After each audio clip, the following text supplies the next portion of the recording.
Hello दोस्तों, नमस्कार। मैं सुबोध कुमार स्वागत करता हूं आपके अपने इस YouTube चैनल मैथ्स ज्ञान पर। उम्मीद करते हैं कि आप लोग का पढ़ाई अच्छा से चल रहा होगा और हमेशा अच्छा से चलता रहे, यही हम कामना करते हैं।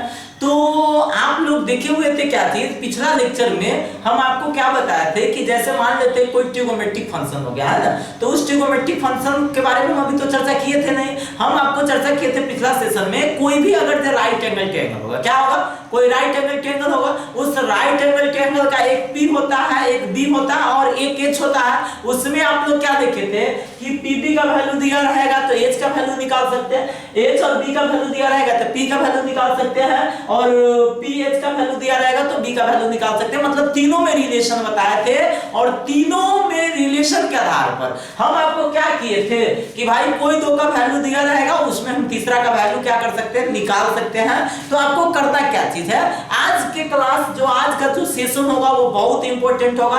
पीछे वाला वो सेशन सब जो था वो बेसिक चल रहा था, आज के सेशन में समझ लीजिए कि ट्रिगोमेट्री आज स्टार्ट हो गया, समझ रहे हैं ना। तो आइए हम लोग ट्रिगोमेट्री के बारे में आज समझते हैं। तो ट्रिगोमेट्री चैप्टर का सबसे जो शुरुआती जो टॉपिक है वह है ट्रिगोनोमेट्रिक रेशियोज। ट्रिगोनोमेट्रिक रेशियोज को शॉर्टकट में आप TRS लिख सकते हैं, समझ रहे हैं ना। इसको हिंदी में बोलते हैं त्रिकोणमितीय अनुपात। आखिर क्या अनुपात क्या होता है, त्रिकोणमितीय अनुपात क्या होता है, जिसके बारे में आज आपको विशेष रूप से समझना है। किसके बारे में समझना है, त्रिकोणमितीय अनुपात के बारे में समझना है। किसके बारे में समझना है, त्रिकोणमितीय अनुपात के बारे में। तो आइए हम इसी के बारे में चर्चा करते हैं। पहले आप समझ लीजिए अनुपात क्या होता है। अनुपात आप लोग पढ़े होइएगा, अनुपात होता है जो हम लोग इसको डॉट के तरह जो होता है ना, इसको इस टू के तरह साइन देते हैं। तो यहाँ पे जैसे मान लेते हैं आपके पास लिखा रहता है 4/3, तो इसको आप क्या लिखते हैं 4:3। इसका कहने का सेंस हो गया कि भाई इसको 4:3 पढ़ेंगे, 4:2 क्या पढ़िएगा 3 पढ़िएगा। समझ में आ रहा है ना, क्या पढ़ेंगे 4:2 कितना 3 पढ़ेंगे। अब हमको क्या समझना है, जो देख लीजिए समझिएगा यहाँ पे क्या हमको यहाँ पे समझना है कि यहाँ पे जो ट्रिगोनोमेट्रिक रेशियोज होता है क्या। तो देखिए ट्रिगोनोमेट्रिक रेशियोज कैसे बनाया गया है उसी को आज हमको समझना है। देखिए सबसे पहला चीज तो आपको ए ध्यान में रखना है, आपको ए दिमाग में रखना है कि हम आपको पहले ही बता चुके हैं कि ट्रिगोनोमेट्री में हम खासकर राइट एंगल ट्रायंगल का स्टडी करते हैं। किसका स्टडी करते हैं, राइट एंगल ट्रायंगल का।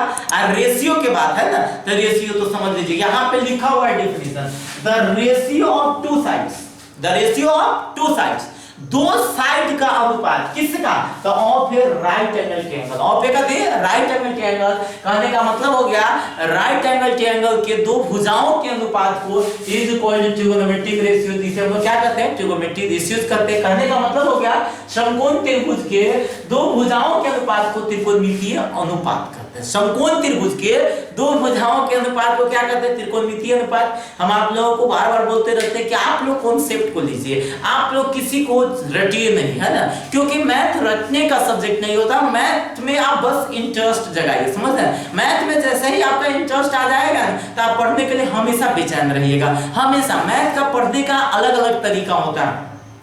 हर सब्जेक्ट की तरह आप मैथ को रीडिंग नहीं दे सकते हैं। मैथ का अर्थ ही है हमेशा प्रैक्टिस करते रहिए। हमेशा प्रैक्टिस तब तक नहीं कीजिएगा तब तक आपका मैथ सब्जेक्ट जो होगा आपका स्ट्रॉन्ग नहीं होगा। तो प्रैक्टिस करते रहना है, इसको रटना नहीं है, प्रैक्टिस करते रहिए। देखिए ध्यान दीजिएगा, तो यहाँ पे हम क्या समझ रहे थे, ट्रिगोनोमेट्रिक रेशियोज के बारे में हम समझ रहे हैं। क्या समझ रहे हैं, ट्रिगोनोमेट्रिक रेशियोज के बारे में समझ रहे हैं। तो ट्रिगोनोमेट्रिक रेशियोज क्या होता है, जो समझिए कि भाई जो समकोण त्रिभुज है, समकोण त्रिभुज में क्या क्या होता है, एक P होता है, एक B होता है और एक H होता है। समकोण त्रिभुज में जो राइट एंगल जो ट्रायंगल होता है उसमें क्या क्या होता है, एक P होता है, B होता है, H होता है, परपेंडिकुलर होता है, बेस होता है और हाइपोटेनस होता है। क्या क्या होता है, परपेंडिकुलर होता है, बेस होता है और क्या होता है, हाइपोटेनस होता है। बात समझ में आ रहा है। तो इस तीनों में, इससे पिछला लेक्चर में हम आपको क्या तीनों में रिलेशन बताए थे, समझ रहे हैं ना।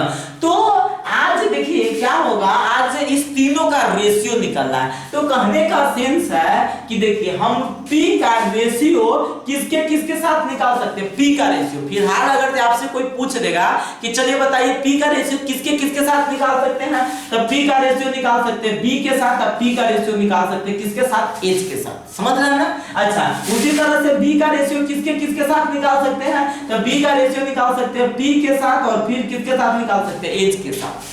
समझ में आ रहा है? उसी तरह से आपसे कोई पूछेगा एज का रेशियो, तो एज का रेशियो P के साथ और B के साथ, कहने का मतलब रेशियो क्या हो जाएगा, रेशियो क्या होगा वो चीज आपको समझना है। तो यहां से 2 रेशियो आ रहा है, यहां से 2 रेशियो आ रहा है, यहां से 2 रेशियो आ रहा है, अर्थात टोटल रेशियो कितना हो जाएगा 6। अर्थात कोई आपसे पूछेगा कि ट्रिगोनोमेट्रिक में कितने रेशियोज होते हैं, तो आपको फट से जवाब दे देना है कि भाई ट्रिगोनोमेट्रिक में कितना रेशियोज होते हैं, 6 रेशियो होते हैं। There are 6 ratio in trigonometric function, समझ रहे हैं ना, या इन ट्रिगोनोमेट्री भी बोल सकते हैं। कहने का सेंस होता है कि 6 त्रिकोणमितीय अनुपात होता है। कितना?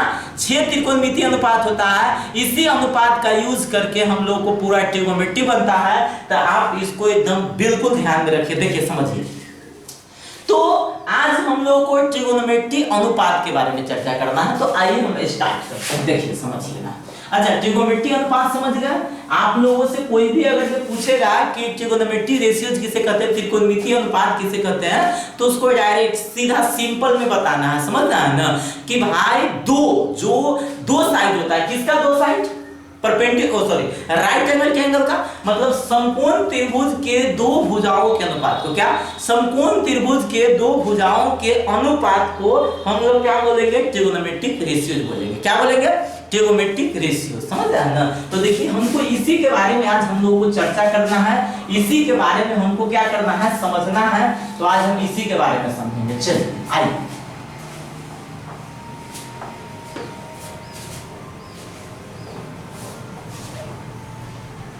अब देखिए समझिएगा।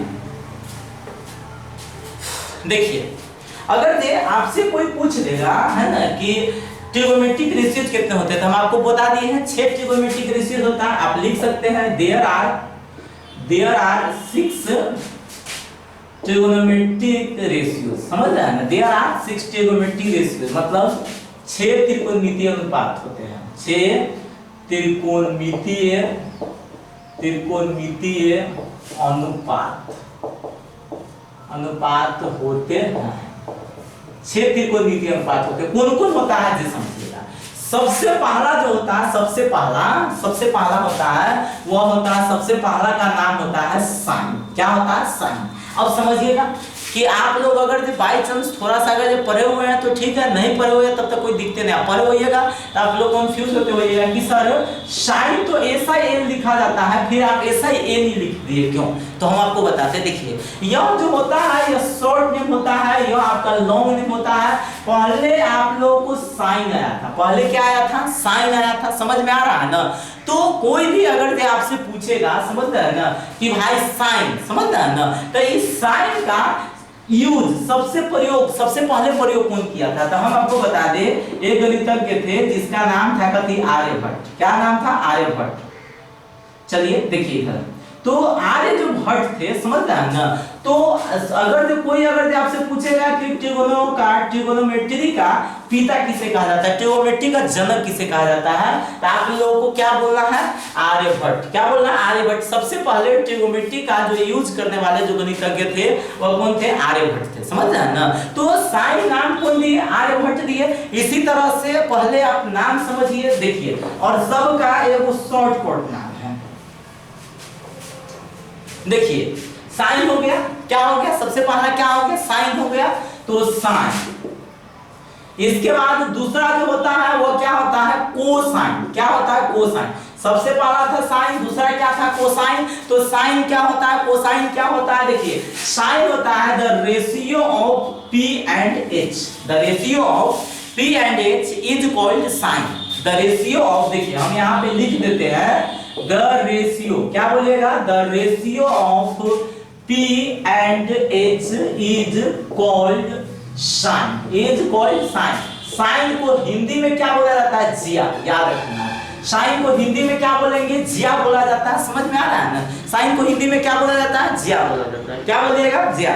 तो देखिए द रेशियो, कोई अगर जो बाय चांस आपसे अगर जो पूछ देगा बताओ साइन किसे कहते हैं, क्या साइन, साइन का डिफिनीशन अगर जो आपसे पूछ देगा तो आप लोग याद रखिएगा कि पी और एच का जो रेशियो होता है, किसका रेशियो, पी और एच का रेशियो, किसका, पी और एच का जो रेशियो होता है ना उसे हम लोग क्या बोलते हैं, साइन। उसी तरह से कोसाइन होता है जो बी और एच का जो रेशियो होता है, किसका किसका रेशियो, बी और एच का जो रेशियो होगा उसे हम यहाँ पे लिखेंगे द रेशियो, क्या लिखेंगे, the ratio of B and H is called cosine, is called cosine. और कोसाइन को हम लोग हिंदी में कोज्या कहते हैं, क्या कहते हैं, कोज्या।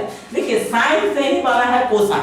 सबसे पहला जो प्रयोग हुआ था किसका प्रयोग हुआ था, साइन का, तब जाके प्रयोग हुआ था किसका, कोसाइन का। तो देखिए कोसाइन, कोसाइन को कहते हैं कोज्या, कोसाइन को क्या बोलेंगे, कोज्या। कोई अगर आपसे पूछ देगा कोसाइन किसे कहते हैं तो भाई बेस और हाइपोटेनस, क्या बोलेगा, बेस और हाइपोटेनस के जो रेशियो होता है उसी को हम लोग क्या बोलते हैं, कोसाइन। अगर 3 नंबर में आ जाइए, समझिए समझिए ध्यान दीजिएगा, 3 नंबर के बाद हो जाएगा आपका टेंजेंट, क्या हो जाएगा, टेंजेंट।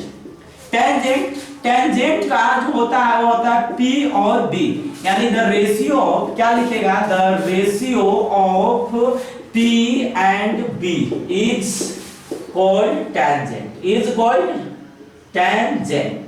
टेंजेंट इसको हम लोग हिंदी में बोलते हैं स्पर्श, क्या बोलते हैं, स्पर्श। इसको हिंदी में क्या बोलेंगे, स्पर्श बोलेंगे। याद रखना, और याद क्या रखना, देखिए समझिएगा, यार यहाँ पे क्या रखना है कि यह जो साइन होता है और यह कोसाइन होता है, अगर टेंजेंट होता है वह किसी खास एंगल के लिए होता है। अगर डायरेक्ट साइन नहीं होता है, साइन किसी एंगल के लिए होता है, ये बात आपको याद रखना है। तो यहाँ पे हम लोग एंगल के बारे में बाद में चर्चा करते हैं, पहले आप यहाँ पे साइन समझ लीजिए, कोसाइन समझ लीजिए, टेंजेंट समझ लीजिए, फिर हम लोग आगे चर्चा करेंगे इसके बारे में, ठीक है। चलिए आगे बढ़ते हैं, देखिए समझिएगा।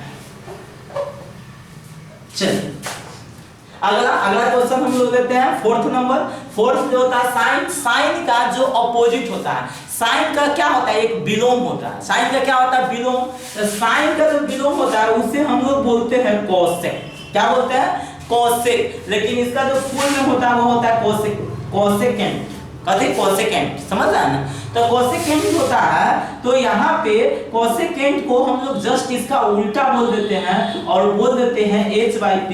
कहने का मतलब द रेशियो क्या होता है, the ratio of h and p is called, कितना कितना हो जाएगा, is called cosecant, is called cosecant. इसको हिंदी में बोला जाता है ज्या का विलोम, ज्या का विलोम। इसका कोई प्रॉपर नाम नहीं है, इसीलिए इसको सीधा डायरेक्ट लिख दिया जाता है ज्या का विलोम। क्या लिख दिया जाएगा, ज्या का विलोम। इसको हम लोग बोल देते हैं ज्या का विलोम। अब चलिए आगे बढ़िएगा, देखिए 5 नंबर में वो होता है सेकेंड, क्या होता है, सेकेंड। 5 नंबर में क्या होता है, सेकेंड, है ना। और सेकेंड को हम लोग कॉस का उल्टा बोलते हैं, तो इसको बोलेंगे h/p, क्या बोलेंगे, h/p। इसको भी लिख सकते हैं द रेशियो ऑफ कितना, h and b is called क्या होगा, सेकेंड, इज कॉल्ड क्या होगा, सेकेंड, है ना। और सेकेंड को हम लोग बोलते हैं कोज्या का विलोम, क्या बोलेंगे, कोज्या का विलोम, है ना, कोज्या का विलोम। याद रखिएगा क्या होगा, कोज्या का विलोम। हम इसको बोलेंगे कोज्या का विलोम, क्या बोलेगा, कोज्या का विलोम, कोज्या का विलोम। अब चलिए आगे बढ़िएगा। तो लास्ट हमारा जो है यह जो 6 नंबर है यह हम लोग लास्ट देखेंगे। और 6 नंबर आपका क्या है, कॉटेजेंट, कॉटेजेंट। देखिए कॉटेजेंट होता है उसको हम लोग इसका उल्टा बोलते हैं, टेंजेंट का उल्टा बोलते हैं कॉटेजेंट, है ना। तो कॉटेजेंट जो होता है इसको बोलेंगे क्या चीज, b/p। इसको बोलेंगे द रेशियो, क्या बोलेंगे, द रेशियो ऑफ कितना कितना, b and p, b and p। The ratio of b and p is called क्या बोल दीजिएगा, कॉटेजेंट, कॉट एजेंट। और इसको हिंदी में हम लोग बोलते हैं यहाँ पे सेकेंड है ना, सेकेंड को हिंदी में या तो बोल सकते हैं कोज्या का विलोम, या इसका एक और नाम होता है जिसको बोलते हैं प्रतिच्छेदी, क्या बोलते हैं, प्रतिच्छेदी, याद रखिएगा, समझ रहे हैं ना। या किसका सेकेंड है ना, सेकेंड को हम लोग बोलेंगे प्रतिच्छेदी, इसको हम लोग बोलेंगे स्पर्श का बिंदु, स्पर्श का बिंदु, याद रखिएगा, इसको क्या बोलेगा, स्पर्श का बिंदु, समझ रहे हैं ना। तो यहां तक आपका क्लियर हुआ। यह रेशियो हम आपको बता देते हैं, फिर से एक बार क्लियर कर देते हैं। सबसे पहला रेशियो साइन क्या होता है, साइन सबसे पहला क्या होता है साइन, दूसरा क्या होता है कोसाइन, तीसरा क्या होता है tangent, sine cosine tangent, sine cosine tangent cosecant और सेकेंट और कोटेजेंट, है ना, याद रहेगा, याद रखिएगा इसको।